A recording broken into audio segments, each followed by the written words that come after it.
한화 이글스가 시즌 도중 과감하게 영입한 선수는 바로 리그를 대표하는 꾸준함의 아이콘 손아섭입니다. 그는 수많은 시즌 동안 안정적인 출루 능력과 날카로운 타격으로 팬들에게 깊은 인상을 남겼고 여전히 건재한 기량을 보여주고 있습니다. 그런데 흥미로운 점은 이미 팀에는 또 다른 베테랑 타자 안치홍이 자리하고 있었다는 사실입니다. 이 둘의 공조는 처음부터 팬들 사이에서 뜨거운 화제가 되었습니다. 야구라는 스포츠는 단순히 잘 치는 선수를 모아놓는다고 해서 팀이 강해지는 것은 아닙니다. 포지션의 중복이나 라인업 구성의 균형이 중요한 변수가 되기 때문이죠. 손아섭은 주로 지명타자 혹은 묘야수로 뛰는 선수이고 안치홍은 2루와 1루를 오가며 팀의 입지를 다져왔습니다. 따라서 손아섭이 들어오면서 안치홍의 자리가 줄어들 수 있다는 우려가 자연스럽게 뒤따른 것입니다. 하지만 동시에 이 두 명의 베테랑이 함께한다는 사실은 팬들에게 큰 기대를 안겨줍니다. 경험 많은 선수들은 단순한 기록 이상의 가치를 지니기 때문입니다. 그들의 존재감은 클럽하우스 안에서 후배들에게 미치는 영향, 경기 후반 결정적인 순간에서 보여주는 집중력 등으로 이어집니다. 단순히 타율과 홈런 숫자만으로 설명할 수 없는 무게감이 있다는 말이죠. 더욱이 한화는 오랫동안 가을 야구와 인연이 멀었던 팀입니다. 그렇기에 베테랑의 합류는 단순한 전력 보강을 넘어 심리적인 안정과 자신감을 불어넣는 상징적인 의미까지 갖고 있습니다.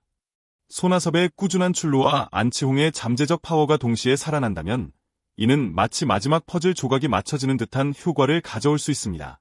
물론 아직은 기대와 우려가 공존하지만 바로 그 불확실성이 시즌 후반을 더욱 흥미롭게 만드는 요소가 아닐까요? 손아섭의 합류 소식이 전해지자 많은 팬들은 한 가지 의문을 품었습니다. 과연 안치홍과의 공존이 가능할까? 단순히 라인업에서 자리를 나눠 쓰는 수준이 아니라 두 선수가 동시에 최고의 기량을 발휘할 수 있는 환경을 만들 수 있을까 하는 점이었습니다. 이 고민에 대한 답은 결국 감독의 전략에서 시작됩니다. 김경문 감독은 오랜 경험을 지닌 지도자답게 단순한 선택 대신 새로운 해법을 내놓았습니다. 그가 택한 방식은 바로 라인업의 변화를 통한 균형 잡기였습니다. 손아섭을 1번 타순에 배치하며 지명타자와 외야를 유연하게 기용하고 동시에 안치홍을 다시 2루수로 투입한 것이죠. 이렇게 되면 팀은 공격에서 확실한 리드오프를 확보하면서도 외야의 경험을 살릴 수 있습니다. 단순히 누가 더 잘하느냐의 문제가 아니라 어떻게 시너지를 만들어내느냐에 초점을 맞춘 결정이라 할 수 있습니다. 여기서 흥미로운 점은 김경문 감독이 베테랑의 경험을 굉장히 중요하게 평가한다는 사실입니다. 감독은 포스트 시즌이라는 무대에서 젊은 선수들의 패기만큼이나 노련미가 큰 힘을 발휘한다고 확신합니다. 실제로 가을 야구의 승부처에서는 예상치 못한 순간 베테랑의 한 방이 팀 전체의 분위기를 바꿔놓는 경우가 많습니다. 그동안 수많은 무대에서 굳건히 버텨온 손아섭과 안치홍이라면 분명히 그 역할을 맡을 수 있다는 것이죠. 또 하나 주목할 점은 체력 관리입니다.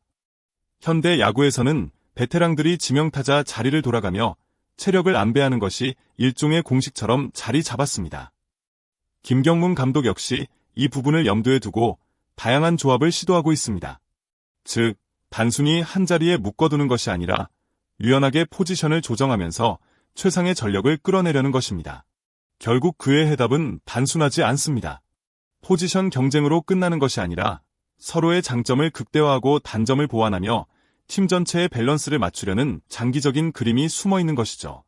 그래서 한화 팬들은 이제 단순한 우려보다는 김경문 감독의 손끝에서 어떤 새로운 야구가 펼쳐질지를 기대하게 됩니다. 야구에서 수비는 분명히 중요한 요소입니다. 그러나 팀이 승리를 위해 반드시 의지해야 하는 건 결국 득점을 만들어내는 공격력입니다. 안치홍의 경우 전성기 때에 비해 수비 범위가 좁아졌다는 평을 받지만 이는 곧바로 약점으로만 해석되지는 않습니다. 왜냐하면 한화는 이미 내야의 다양한 대체 자원을 확보하고 있기 때문이죠. 경기 후반, 필요하다면 젊고 발빠른 내야수들이 대수비로 투입될 수 있으니 안치홍이 모든 이닝을 완벽히 책임질 필요는 없습니다. 감독 입장에서는 오히려 공격에 집중하게 해주는 편이 더 효과적일 수 있습니다. 그렇다면 남는 과제는 분명합니다. 바로 안치홍의 방망이입니다. 현재 그의 타격 지표는 기대에 미치지 못하고 있지만 타격 부진은 언제든 반전의 기회를 만들 수 있습니다. 오랜 시즌을 치르다 보면 누구나 부진의 시기를 겪습니다. 중요한 건 남은 경기에서 얼마나 빠르게 흐름을 바꾸느냐 하는 점이죠. 야구는 하루아침에 기세가 바뀌는 스포츠이기에 단 한 경기에서의 결정적인 안타가 이후 연속된 상승세로 이어질 수도 있습니다.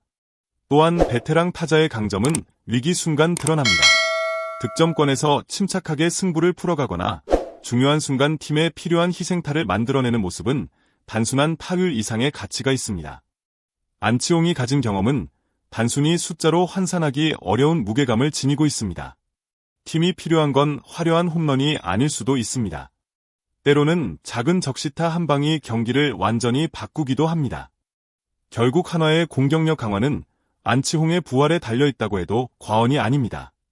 수비 부담은 줄이고 오직 방망이에 집중한다면 그는 충분히 팀의 무기를 다시 꺼내들 수 있습니다. 그리고 그 순간 손아섭과의 공조는 단순한 실험이 아니라 팀을 가을 무대로 이끄는 강력한 무기가 될 것입니다. 현대 야구에서 베테랑의 가치는 단순히 스탯으로만 평가되지 않습니다. 오히려 숫자에 드러나지 않는 부분에서 더 큰 힘을 발휘하곤 합니다. 특히 가을 야구 무대에서는 경험과 노련미가 승부의 흐름을 좌우하는 경우가 많습니다.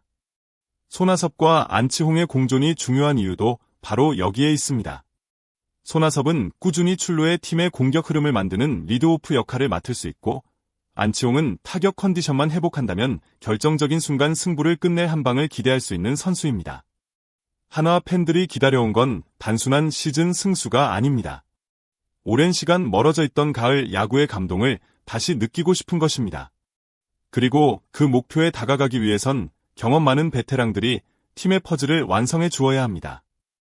야구는 종종 젊음의 에너지와 베테랑의 노련함이 절묘하게 어우러질 때 가장 큰 시너지를 발휘합니다. 손아섭이 안정적인 출루로 발판을 놓고 안치홍이 그 기회를 살린다면 이는 단순한 1점이 아니라 팀 전체 분위기를 바꾸는 결정적인 힘이 됩니다. 김경문 감독이 강조하는 것도 바로 이 부분입니다. 그는 베테랑을 단순히 이름값 때문에 기용하는 것이 아닙니다. 경기의 흐름을 읽고 위기의 순간 팀을 묶어 세울 수 있는 정신적 지주로서의 가치를 높게 평가하고 있는 것이죠. 여기에 젊은 선수들의 패기가 더해진다면 한화는 이전과는 전혀 다른 팀으로 변모할 수 있습니다. 이제 남은 시간은 길지 않습니다. 하지만 바로 그 제한된 시간 속에서 만들어지는 반전이야말로 팬들에게 가장 큰 감동을 주는 요소입니다. 손아섭과 안치홍이 동시에 살아난다면 한화는 단순히 포스트 시즌 진출을 넘어 가을 무대에서의 돌풍까지 노려볼 수 있습니다. 마지막 퍼즐 조각이 맞춰지는 순간 그 여정은 드라마처럼 펼쳐질 것입니다. 야구는 단순한 승부를 넘어 수많은 이야기와 감정을 담고 있는 스포츠입니다. 한화 이글스의 손아섭과 안치홍, 두 베테랑의 공조는 단순한 라인업 실험이 아니라 팀이 오랫동안 꿈꿔온 가을 무대로 나아가기 위한 마지막 퍼즐을 맞추는 과정일지도 모릅니다. 시즌은 아직 끝나지 않았고 모든 가능성은 열려 있습니다. 그들이 보여줄 반전의 드라마는 한화 팬들뿐 아니라 야구를 사랑하는 모든 이들에게 큰 울림을 줄 것입니다. 오늘 이야기, 여러분은 어떻게 생각하시나요? 두 베테랑이 함께 만들어낼 시너지가 한화를 어디까지 이끌 수 있을지 여러분의 의견을 댓글로 남겨주세요. 그리고 영상이 마음에 드셨다면 꼭 구독 버튼을 눌러주시고 좋아요로 응원해주세요. 여러분의 작은 클릭이 채널을 성장시키고 더 좋은 콘텐츠를 만드는 데 큰 힘이 됩니다. 끝까지 시청해주셔서 진심으로 감사드리며 다음 영상에서 더 흥미롭고 열정적인 이야기로 다시 찾아뵙겠습니다. 감사합니다.